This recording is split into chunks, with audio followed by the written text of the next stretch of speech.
You're listening to Chihuahuas Chatter, the official podcast of the El Paso Chihuahuas. Welcome to episode 3 of Chihuahuas Chatter. I'm Tim Haggerty. Today's guest is Chihuahuas manager Pete Zamora. Pete talks about why he was around baseball fields since he was born, reflects on the perfect game he pitched in Double-A, explains why he's committed to the San Diego Padres organization and isn't pursuing major league jobs elsewhere. He also praises the Chihuahuas fans and Southwest University Park in this interview.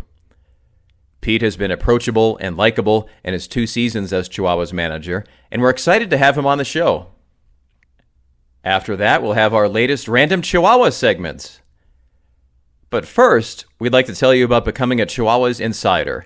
Become a Chihuahuas Insider today and receive exclusive benefits like insider news, exclusive presale access to individual game tickets, retail discounts, and more. Visit the Community tab on epchihuahuas.com to sign up. And now, here's our conversation with El Paso manager Pete Zamora. So, Pete, how young were you when baseball became a passion of yours? Oh, jeez. Pretty much born in a clubhouse, in a locker room, and a dugout. My father was a high school baseball coach for 40 years, played a little bit of professional baseball. So when they used the term born into it, I was in diapers on a baseball field at 3 and 4 years old. So I didn't really have babysitters. But my mom just dropped me off at the field, and we went with that. And I saw part of your father's professional baseball career was in the Padres organization. Is that right? Yeah, he was a middle infielder. Couldn't hit very well, but he could run. He could do the little things. He was bilingual. At the end of his career, he was a manager/player. So the old player coach. Loved his time with the Padres. Came back and started a family, and the rest is history. So I read in 1994 you were a standout high school player, and you had a big decision to make. The Pittsburgh Pirates drafted you, but you're also getting offers from big-time colleges. What was that time period like for you, deciding between signing or going to college? Obviously, a big decision in my life and something that I was looking forward to. My parents did a good job of giving me all the information and let me make the decision.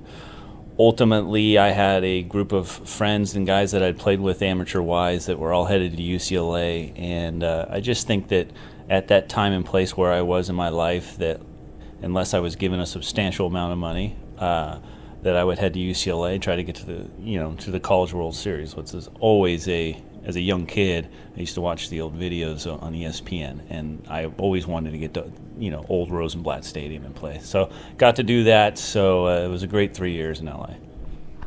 And I remember you once told me, even though it's been 30 years now, that you still remember certain innings at UCLA, maybe certain at-bats when you were hitting. It seems like those were really formative years that you really remember the highs and lows of now. Well, pro ball, you mount up so many innings and so many games played and so many, bus rides. College was 3 years, and you got 50 games per year, and it's a weekend with the boys and some big clutch team celebrations and just grinding out with guys, and you're 18, 19, 20 years old. So yeah, those will always be probably the most familiar memories in my mind. So then you signed with the Los Angeles Dodgers after they drafted you out of UCLA. And I saw at rookie levels Great Falls, you were pitching and hitting. Was that the plan for a while, that you were going to be a two-way player? Yeah, I went on to some lunches and dinners with some scouts before the draft, and a few organizations were interested in me as a hitter. I just basically said, I'm a baseball player. You guys tell me what to do. I was lucky enough to get drafted by the Dodgers. Not my first choice, obviously. But it's crazy how the baseball world, growing up as a Padre and Angel fan.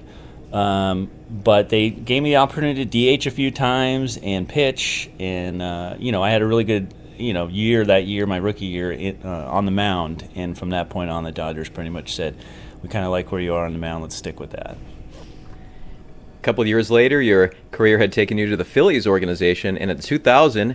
You know where I'm going with this because you and I exchanged some text messages about this earlier this summer. 2000, you pitch a perfect game, the first one the Reading Phillies ever had. Was that one of the highlights of your playing career? I would say yes, because it was just, I was a spot starter, middle reliever at the time. It was the back end of a doubleheader, and I was asked to, start the second game and Steve Scarsoni was actually our manager at the time, and he said, "Hey, I just need 2 out of 3, just get us going." I said, "Sure." So started the game, and after the second or third inning, he looked at me, and I said, "There's not a chance you're taking me out of this one." And, it just kept mounting some great defensive plays. I felt great, and the rest is history. So then your playing career takes you through 2005, and I want to ask you about 2006 through 2016, which is when you joined the Padres organization. You don't have an alibi for those years, Pete. What were you doing in that decade in between your playing career and your coaching career? Well, my dad always says you have 2 deaths as a baseball player. Your first one is the one when you have to stop playing baseball, and obviously the second one is coming. So I got away from the game. I just did things that got myself in my head away from playing.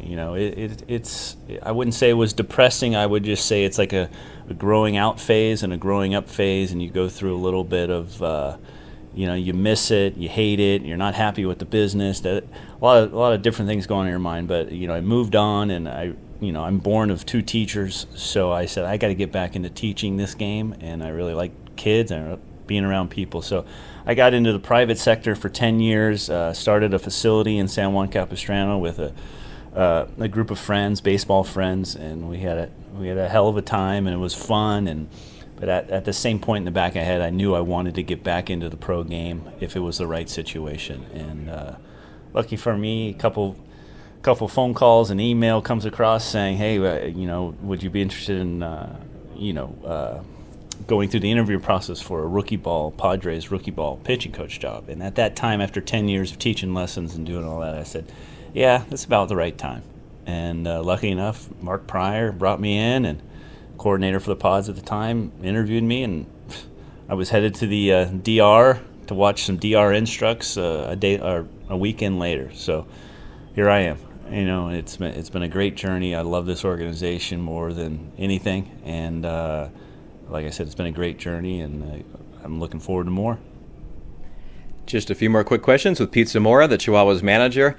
You mentioned your love for the organization. I've heard you say in front of TV news cameras, you've said this quite publicly, that you are not striving to go to other organizations to try and get a major league job, that you have such an affinity for the Padres, that your goal is to help the Padres win a World Series, however that role is. You don't often hear managers and coaches say that. I think a lot of them are striving to get to the big leagues. What is your thought on that? I'm a big believer in being loyal, and this organization has been very loyal to me. I enjoy the people that I work with. I enjoy coming to the park every day, and the grass isn't always greener. It's not about me anymore. I don't play baseball. My grandparents grew up in San Diego. My mom grew up in San Diego. It's important to me, and I want to be part of the group that wins the first world championship in anything in San Diego, and it's important to me, and I think that's a loyalty thing for me. That means more to me than being a manager here, or being a coach there, or getting to the big leagues. It would be more to me to be a AAA manager and have the Padres win the World Series. That would bring me more joy than anything else. What do you enjoy about the AAA level compared to the lower levels that you coached at? Obviously, the AAA levels, these guys are one step away. Everything is just intensified. Everything is more detail-oriented. In the lower levels, you're teaching kids how to be pros, what it is to be a professional, the little things on and off the field. When you get here, these guys are so close, and we are going to tighten them up and cook them just right until we can give them Mike Shilton to the guys in the big leagues. So it's the combination and the communication between AAA and the big leagues is awesome, and I love it.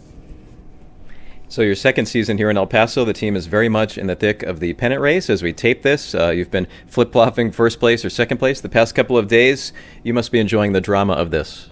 I mean, at the end of the day, we're all competitors. We all want to win. We all like to win together. This team especially, the group in that clubhouse, just an amazing group. We've got some great leaders in there. So I think they just like to win and be part of something. At the end of the day, they all want to be in the big leagues helping the Padres.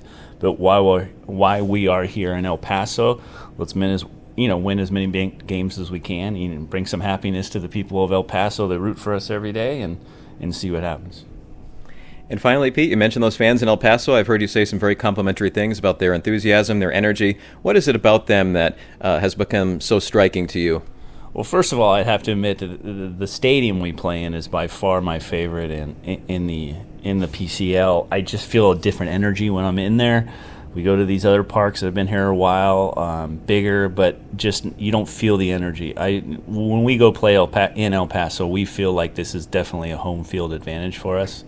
The players enjoy it; they're treated very well, and you just feel an extra sense of urgency from the fans, and fans really come here watching baseball. They know baseball. They get on me when I make mistakes, which I do at third base coaching box sometimes, and that's okay because as a fan, you want the best out of your team. So I love it. They're not just there to hang out; they're there to watch baseball and to hopefully win some ball games. Well, Pete, I know your days are busy, and thanks so much for the longer interview today. You got it. It's now time to hear about a random Chihuahua. We have this AI program that is going to randomly pick a name from the list of approximately 600 all-time Chihuahuas players, and then I'll react to it, and hopefully think of a story involving that player. Past episodes have featured Diego Goris and Jace Peterson. You can listen back to those in the archives on Apple Podcast, Spotify, or YouTube. Okay, I'm pressing enter now for this episode's Random Chihuahua. And it is Derek Idle. He was a reliever on the 2016 Chihuahuas championship team. I want to remember this part right. He pitched in college at Rose-Hulman Institute of Technology, which is in Indiana. And one day I asked him how scouts found him there. It's obviously not a baseball powerhouse.